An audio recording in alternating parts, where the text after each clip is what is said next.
Louer une chambre en colocation à Malte, ça a l'air simple. En vrai, le marché est ultra tendu. Les bonnes annonces partent en une soirée et les prix peuvent doubler l'été.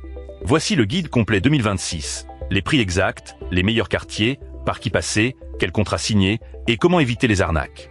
Commençons par les prix. Pour une chambre privée à l'année, avec un bail enregistré, comptez 450 à 650 € par mois selon le quartier. Une chambre partagée tombe entre 240 et 400 €. À Sliema ou Saint-Julien, les plus chers, une chambre seule grimpe à 550, voire 750 €. Mais attention, il existe deux marchés très différents. La location à l'année, un bail enregistré d'1, 2 ou 3 ans, prix stable, avec la possibilité de partir au bout de 6 mois. C'est l'option maligne. Et la courte durée, moins de 6 mois, meublé, loué par une agence, pratique 1 ou 2 mois à l'arrivée, mais bien plus cher. Et surtout, les tarifs explosent de juin à septembre. Une chambre peut passer de 650 € en basse saison à plus de 1200 € en plein été. La stratégie idéale, une location courte le temps de visiter, puis un bail à l'année une fois les quartiers connus. Justement, quel quartier choisir? Le réflexe du nouvel arrivant, c'est Sliema et Saint-Julien. Tout y est, la mer, les cafés, la vie nocturne. Mais c'est le plus cher et le plus bruyant. Juste à côté, Xira offre le meilleur rapport qualité-prix, très populaire chez les Français. Emesida, près de l'université, est parfait pour les étudiants. Et Swiki, plus calme, reste à 10 minutes à pied de Passeville. Pour vraiment économiser, visez les quartiers malins. Birkirkara et Mosta au centre, Marsaskala au sud, ou Gozo pour la tranquillité, avec des loyers 150 à 200 € moins chers. Et voici l'astuce que peu exploitent. En tant que résident, le bus est totalement gratuit à Malte. Habiter plus loin ne coûte donc que du temps de trajet, pas d'argent de transport. Ne payez pas Sliema juste pour être au centre. Maintenant, où chercher? À Malte, la colocation se joue surtout sur Facebook. Le meilleur point de départ pour les francophones, c'est le groupe francophone à Malte. Plus de 16 000 membres et des annonces tous les jours. Mais les bonnes chambres partent en une soirée. Soyez réactifs et postez une présentation courte. Qui vous êtes, votre budget, votre date d'arrivée. Le vrai piège, c'est de louer à l'aveugle depuis la France, sans visiter.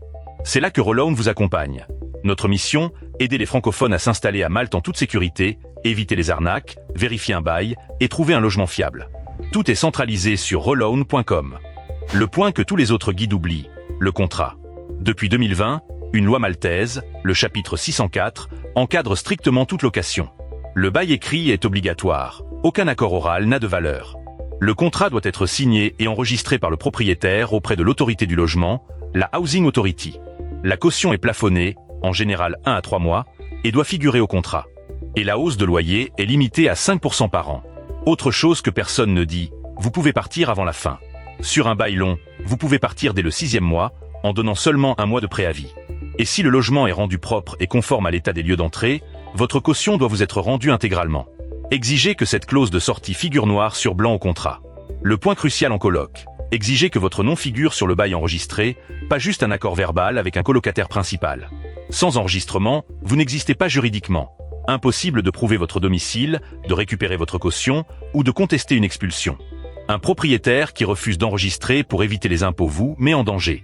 Méfiez-vous aussi des clauses abusives, très courantes dans les contrats de colocation. Caution non remboursable, frais cachés, préavis piégé. Lisez chaque ligne avant de signer. Et voici la règle d'or. Ne versez jamais le dépôt de garantie avant d'avoir vu le logement et signer le contrat. Fees. Autre gros piège, les charges. À Malte, l'eau et l'électricité sont facturées par palier. Plus vous consommez, plus le prix grimpe. Hors climatisation, comptez 50 à 80 € par mois et par personne. Mais l'été, avec la clim jour et nuit, cette part peut doubler. Vérifiez aussi que le logement est au tarif réside, bien moins cher que le tarif touristique appliqué par défaut. Avant de signer, demandez noir sur blanc. Les charges sont-elles incluses ou en plus? Et méfiez-vous des tout compris plafonnés. Au-delà d'un certain seuil, vous payez le surplus au tarif le plus fort, en plein mois de juillet. Avant de vous engager, visitez et posez les vraies questions. Combien de personnes vivent vraiment dans l'appartement? Quels horaires? Plutôt fêtards ou télétravailleurs? Qui figure sur le bail?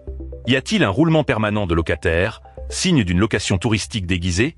Le jour de l'emménagement, faites un état des lieux écrit et photographié, relevez les compteurs, testez la clim, le Wi-Fi et les serrures, et payez la caution par virement traçable, jamais en espèces sans reçu. Gardez tout, contrat, reçu, photo. En cas de litige, ce dossier fait toute la différence. Pour finir, les 3 règles anti-arnaque. 1. Ne payez jamais rien avant d'avoir visité le logement en vrai. 2. Exigez un bail écrit et enregistré auprès de l'autorité du logement. 3. Payer uniquement sur un compte maltais, un numéro de compte qui commence par MT, par virement traçable. Un loyer trop beau pour être vrai? C'est une arnaque. Voilà, vous avez tout. Les prix, les quartiers, par qui passer, le contrat et les pièges. Pour le guide complet, les prix détaillés par quartier et un accompagnement sécurisé pour votre installation, rendez-vous sur rollown.com. Abonnez-vous et à très vite.